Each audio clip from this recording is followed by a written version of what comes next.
Hello world, I'm DB Sinclair here with Sacriel, and we are coming at you live from the Evolve Pro-Am tournament here at PAX East in the ESL arena, and we are down to our final match of the quarterfinals of the tournament, and I'm very excited to see these two teams play. Absolutely. Some of these, the Pushing Daisies team, a lot of their guys stream, and they're very high-level players, but they're going up against Summit and his team of certified badasses. So right. Who knows? Yeah, definitely a lot of skill coming from both sides. As you mentioned, Pushing Daisies, experience with Evolve in streaming, experience pre- and post-launch, including some tournament play. Black Aegis was on a team that won the Digital Gaming League experimental tournament pre-launch, and Mad Cow and Pierce Price have been on a team that has now won 2 ESL Cups. So a lot of experience on this team. And last but not least on that team is Cybot, who brings quite the monster play. I believe he's going to play Trapper as well on this Hunter team when they're on Hunters. Right now, though, they are gearing up to play Monster first. Against Team Trapjaw, you have Impulsive, Moses, Rabies, and Summit. That's going to be, I'm looking forward to this so much. So this is going to be some high-level play. I'm really looking to commentate. It's going to be interesting to commentate the kind of depth of the strategies these guys will be using. Absolutely, and we in our second game are going to try and bring you some of the Hunter chat and some of the exciting moments of the game, so you'll be able to hear exactly how these guys are communicating with each other when they're in there trying to hunt down the monster. But before that, they need to play as the monster against this very talented team of Team Trapjaw. So as you pointed out, we have Pushing Daisies versus Team Trapjaw. So some Trapjaw on Trapjaw violence about to go down here at the ESL arena. Absolutely. So we just saw a little bit on Observer Mode. Observer Mode is coming soon to the game of Evolve. And my favorite part in there so far is the Daisy Cam. How much Daisy Cam, speaking of Trapjaws as well, how much Daisy Cam action are we going to get from people using that Observer Mode? Well, Daisy is typically the MVP of most teams, let's face it. So I imagine quite a few people will get a good laugh out of following Daisy around.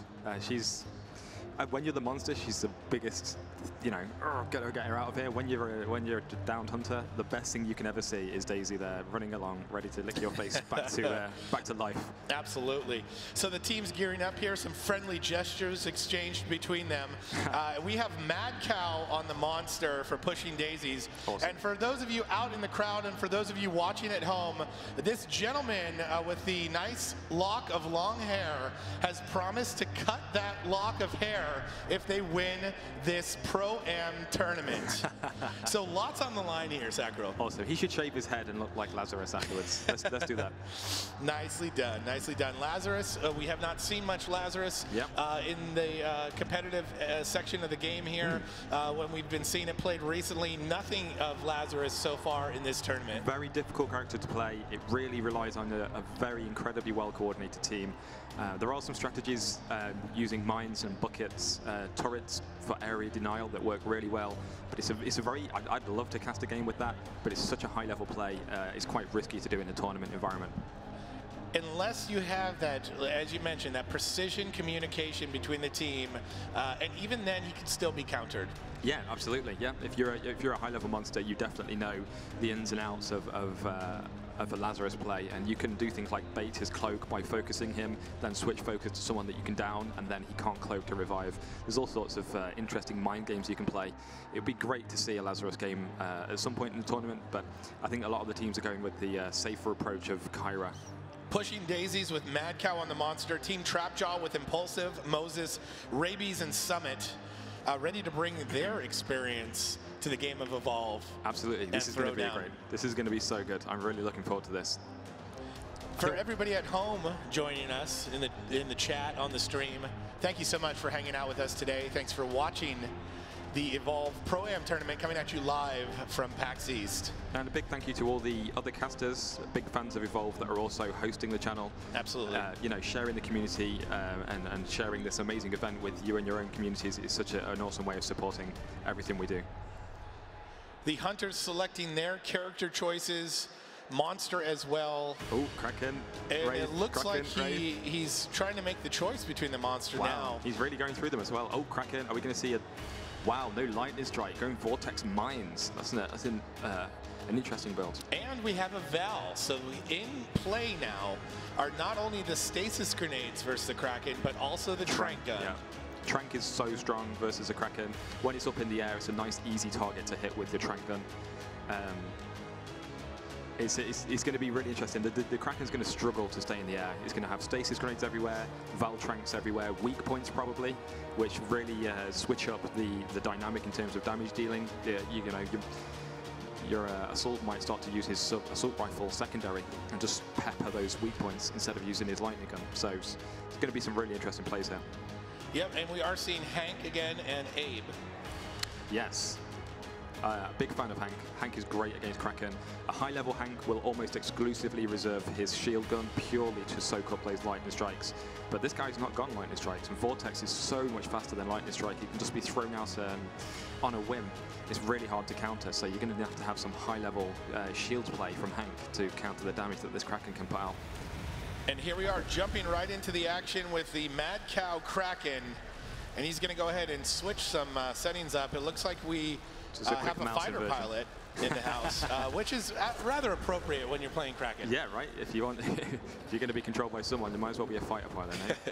Pushing Daisies versus Team Trapjaw. This is the game 1 in the best-of-3 match to see who goes on to play Vernie Vern and the Funky Bunch in the later section of the bracket. The Hunters coming in on the dropship. And so far, a good farm from the Kraken. As you can see, him working on his evolve meter, which is in the middle of the screen there in the blue, and working on that armor as well.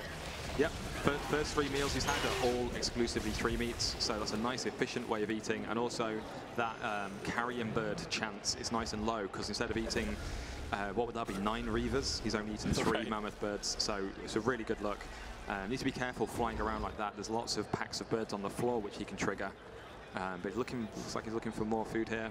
Yeah, so far he has managed to avoid the birds on the ground. You think he actually has some birds. Looks like he may have carrion birds on the last feed. Yep. So the Hunters do have his previous location, his last known location, marked on the map. They're about 120 meters in the distance. As you're seeing the team here, they don't have much of a split going on. Yeah, no split going on. Right now they're looking to just follow the monster and try and get him trapped in the mobile arena. Absolutely. So by not bringing Kyra, they're bringing Val. Val doesn't have that speed ability, so to kind of pay for that, she has a tranquilize ability which actually slows the monster down instead of speeding up the Hunter team. But their split is really close up. They're not really spreading out a great deal. So I think we are going to see a level 2 Kraken at least, unless he gets unlucky and gets carrion birds on his final meal.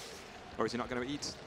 I think he's maybe setting up the food for after he evolves, or potentially trying for the carrion birds to get that out of his system, and potentially lead them to where he isn't anymore. Yep. Very cleverly, you'll notice, guys, he's gone and evolved inside a cave because he knows that there's a Hank, and Hank is the one that can drop that big orbital bombardment where the rockets fly from the sky. So you actually saw, for a second, he considered evolving outside and then realized, wait a minute, I think there's a Hank out there, so I'm going to go and hide in this cave. Yeah, so nicely done by the monster. So far, so good. Full health, and you see him now at stage 2. So he's bigger, stronger, and has more abilities, or more powerful abilities at his disposal now at stage 2. Absolutely. He's already got these foods. Some of these foods he prepped himself. Some of them the wildlife will actually battle each other, which is a really interesting aspect of the game, that you have all this dynamic environment to play with. You'll also notice his evolution area was very well selected. Not only was it in a cave to avoid bombardment, he actually had 2 Megamouths within sniffing range. So that means if the Hunter team had found him, they would have been having to, circumvent those Megamouths without being killed. And if they got into a dome, he could have also vortex blasted them towards the Megamouth to try and get them killed. And you're seeing the Trapper here leading the charge with the medic, looking for the monster. So that first sign of birds gave his location away, or his last known location away. But right now, until they start getting those tracking darts into some of the wildlife, or potentially the monster, they're struggling to find where the monster is. That's the weakness of Abe. Abe has no kind of aggressive way of tracking until the monster slips up and either gets shot or eats a tracking dart. So to begin with, You know, if you play a really tight stealth game, you can actually avoid an Abe the whole game through. Not quite sure why he's spending time throwing the stasis grenades. They're not really going to do much of much of an effect if they do strike the monster. That's an interesting technique. I wonder what the reasoning behind that was. Maybe he's just trying to set up a spot where the monster's going to see those and potentially be afraid of them and push it back towards the rest of the team. They do have a Dune Beetle here in the mix, which can be very dangerous for the Hunters and the monster as well. But right now, right on top of the Hunters, you do see some Banshee Mines in view of the Hunters, and it looks like we may get our first encounter. Oh, incredible Vortex hitting 2 people straight off the bat. That's really strong, especially against a Val. Val struggles with AoE healing.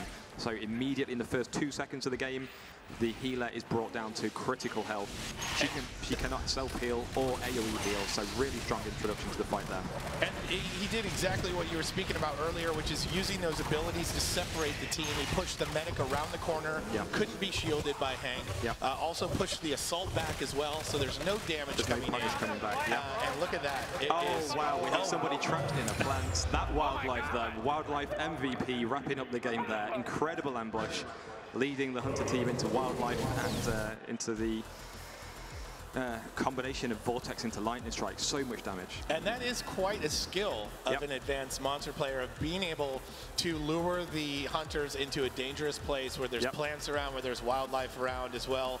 Mad Cow on the monster, punishing with, as you mentioned, that perfectly timed ambush where he came in, it was full armor, he's stage 2, he's got full health as well. He's got the height advantage. Exactly. So he just comes right in with the full armor and drops it on this Hunter squad. Such nice separation, as we discussed. Definitely the key to victory, obviously helped by the wildlife there as well. The carnivorous plant, which we saw one of the Hunters trapped in. But to start that fight off with the Vortex Blast, to push the medic around the corner, no shields coming in on the medic. As you mentioned, Val, she can't heal herself except with her health burst. Yeah, which is a long cooldown. It is a very long cooldown. She was targeted, Assault targeted as well, separated from the group. The other 2 Hunters struggling to catch up. Panic mode ensues, and one of them goes into a plant. So yeah, you're walking along, 4 of you together. All of a sudden, one of you goes reeling, down a ravine from the Vortex. Immediately, the panic just sets in, and you need to find the calmness, to find that presence of mind to just react and fix your positioning and stabilize. Yeah, because in that situation, even though it looks like medic's going down immediately, Assault's getting battered around, it's not too late to pull out of that situation if you have the communication to let your team know, let's bring this back, let's get it together, let's get back in position, and then bring the fight to the monster and make them regret that ambush in the first place. One important potential fix for that initiation would have been for the support to immediately blow his cloak and then just jetpack dash towards the healer. The AoE cloak that he has doesn't require line of sight, so even if you're on the other side of a ledge, you can still actually hide that medic away from the damage and just give them a few seconds to stabilize. And once the assault gets in there, starts to punish, the monster has to reevaluate their targets, and it gives you that chance to stabilize. But that was just a cascade of pressure that the Hunter team couldn't recover from, and it was just perfectly executed. Yeah, so Mad Cow's played the game a little bit, as we mentioned before. These guys have played in a couple tournaments. Mad Cow was on a team that's won 2 ESL Cups already. So these guys are experienced competitive players. They've been playing the game since well before launch as well. So lots of hours logged, and definitely know how to go in as a monster and dismantle a team. And the key to that was just picking the targets and executing each one of them one by one. Well, from the first 30 seconds of the game, you could kind of see where the game was headed. They're against a Kraken, which is typically the most AoE damage, area of effect damage monster in the game. And from the get-go, those 4 Hunters were jetpacking from ledge to ledge within a few meters of each other the whole time. So when you're, generally speaking, as the Hunter team, you should always be like 15 to 20 meters away from a teammate. There's very few circumstances where you should be on top of each other. And the Kraken saw that when he sniffed, immediately took advantage of it with the height and the Vortex, and it was just an absolutely flawless execution. Just like the previous game where Bunny, with his Wraith, completely exploited the mispositioning of the Hunter team. They were too close together.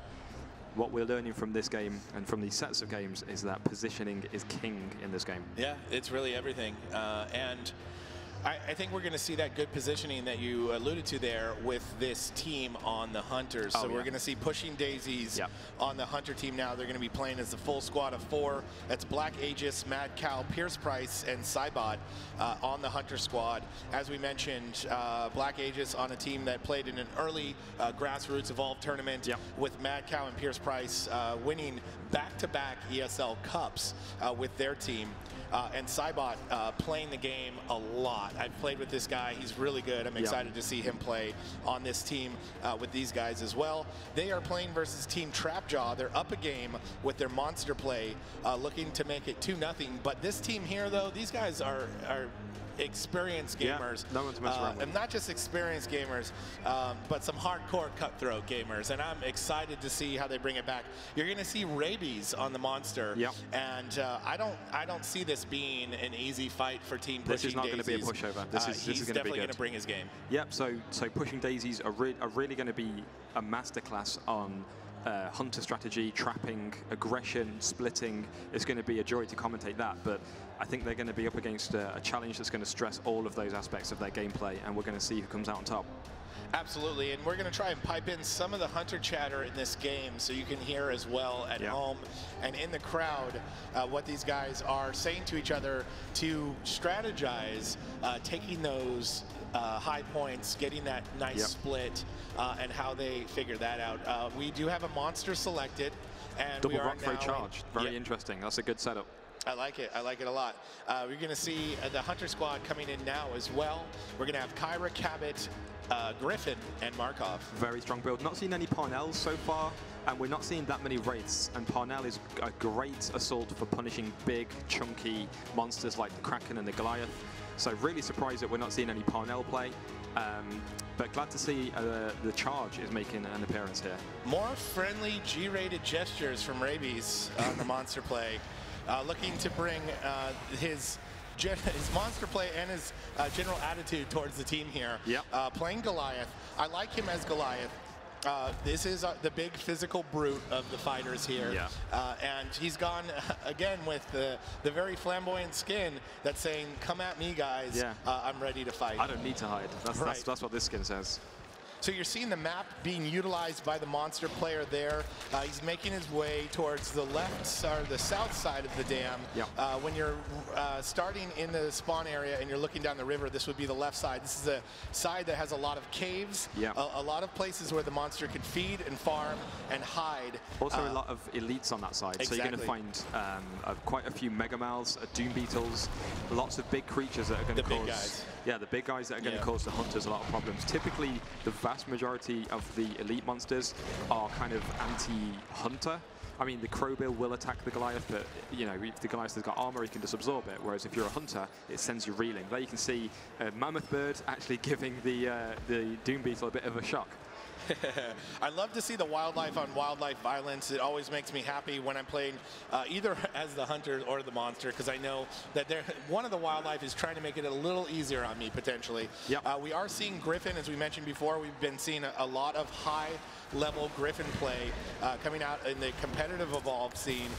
And these Griffin players, if they have Griffin on lock, they're able to land insane harpoons that keep any monster, even the most skilled, from leaving the mobile arena. I would love to see the Griffin field of view right now, because I'm pretty sure the Griffin is on the edge of getting a jetpack harpoon dome, which is an absolutely awesome. I first saw it on Brandon Maniac Squirrel's stream and absolutely fell in love with it from there on. Monster's fighting here, starting to feed again. He's around those orange creeps. So you see when the monster does a sniff, everything's outlined. So red is the hunter team, blue is kind of weak wildlife, and anything that's orange is an elite wildlife, or a kind of a large wildlife. And they will, they're the ones that will cause a lot of trouble for the hunter team. Full evolve meter, ready to rock and roll. That's actually sensor stick there. Good farm so far. Sensor stick, he walked right past the sensor stick. The team know where he is. Oh wow, evolving next to the sensor stick. That's an interesting one. I think, he's just cancelled. He sniffed him in. That's exactly what you're talking about. That is the mobile arena, and then the harpoon in the butt, and Goliath is trapped in the cave here. If they can get in there, it looks like it actually might might wrap around. So this could be full loop. Yeah, this could be a good arena for the Goliath at this stage. So this is what I call a primary loop, which is where the vast majority of the arena is one big loop, which makes it real hard for the for the Hunter team to apply damage. However, as you can see here, perfect. The Markov has placed mines throughout the whole loop, and the monster is just tanking them, like walking right through them.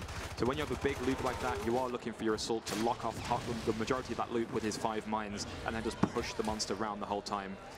This part right here, though, is this... He gets caught out here? Oh, wow. Yeah, so that's actually a spot he can't get through. So nice catch there. Yep.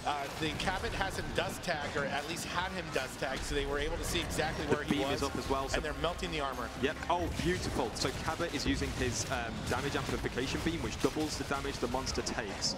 On top of that, the monster is running through mines and taking lightning damage and permanently being harpooned by Griffin. Very high level play. The Griffin is really doing an absolute great job. Just missed a harpoon there, immediately recognizes that he might as well switch weapon. Oh, absolutely. Oh, look at that. That guy's That's a clutch harpoon right there. What I've noticed is that when we first started seeing Griffin players, it was just harpoon city all day. Yeah. But there's specific times when you want to hit those harpoons. That was what we just saw. Yeah. Absolute perfect example. He had the harpoon aimed at the back of the Goliath. He didn't fire. He waited for it to get halfway up the wall. Yes. Felt like it could get away. His team have gained ground on it. Then the harpoon comes in, which immediately cancels all the climbing and drops the Goliath back down. That's when my heart starts to feel like it's going to explode. Yeah, that's when your heart sinks. And yeah, that feeling of when you're 90% up a wall and then clink, in comes the poon and you come dragged back down. Very, very great play. And you can see that same interruption in jumps, in leap smashes, when the monster's trying to get away, specifically with Goliath, as we're seeing here. He's got a good arsenal of ways to get away from the hunters.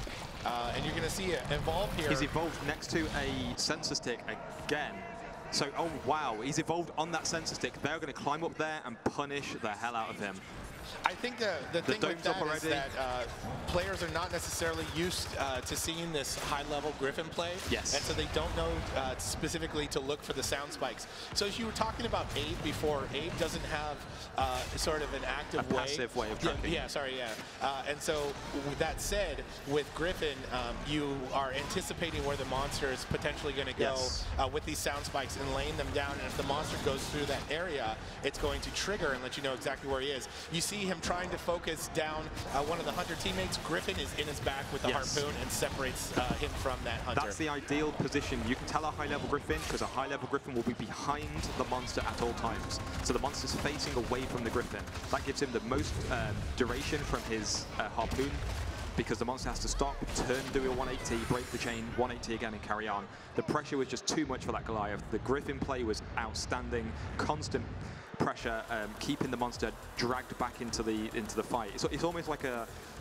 a mobile arena, in the sense that the mobile arena holds the monster still, but a Griffin can hold the monster around your team like an arena. It's really impressive. Yeah, nice Griffin play there. Happy to see it. Very happy to see it. Yeah, great to see. So nicely done by Team Pushing Daisies. They knock Team Trapjaw out with very impressive hunter and monster play here. And what we did notice as well is, I believe that was Mad Cow on the Trapper. Ah, that makes sense. And we spoke about this yesterday, right? Yeah, we talked about this a little bit before, in that we've seen on these teams of four, evolved teams, that the Trapper the monster player primarily plays Trapper on the hunter team. And we spoke about this, and it kind of goes back to the old saying of know your enemy. Absolutely. And when you know your enemy, you know how to play against your enemy. Exactly. A high-level monster makes a high-level Trapper. Yeah, nicely done by the team there. Pushing Daisies, as we mentioned, they have a lot of evolved experience, a lot of evolved tournament experience. You saw that come through in the games there. So they do knock out Team Trapjaw, and we are down to 4 teams. Oh, this is going to be so good. Unless I'm mistaken, all 4 teams have just won 2-0. Yep. So this is going to be some really strong sets. For those of you at home on the stream, in the chat, and out in the crowd, thank you so much for watching Evolve with us today. I'm DB Sinclair, this is Sacriel to my side, and Cameron Camdoza Reed is the host of the show. He's the one bringing you all of the awesome interviews after the games. And mustaches. And it sounds like he's ready to rock and roll with the post-match interview. Thank you, gentlemen. I'm standing here with Mad Cow from Team Pushing Daisies, who had an incredible performance in that last game. Tell us a little bit about your strategy when you played the monster and were able to make such quick work of your opponents. Definitely. So my goal as monster is just get to stage 2 as quick as possible, and then once that happens, find a place where I engage them on my terms.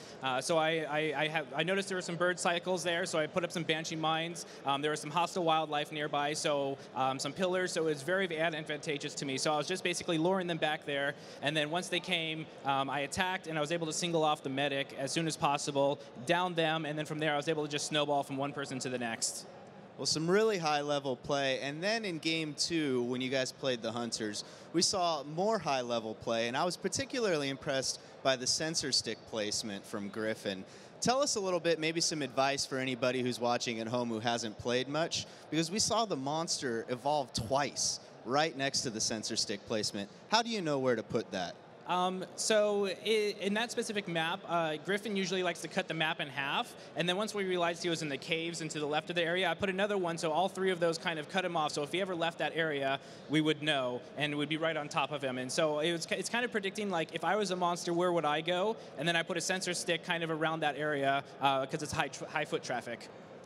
Now, your next opponents in the semifinals are my favorite team, Vernie Vern and the Funky Bunch. And they seem really confident after that last interview.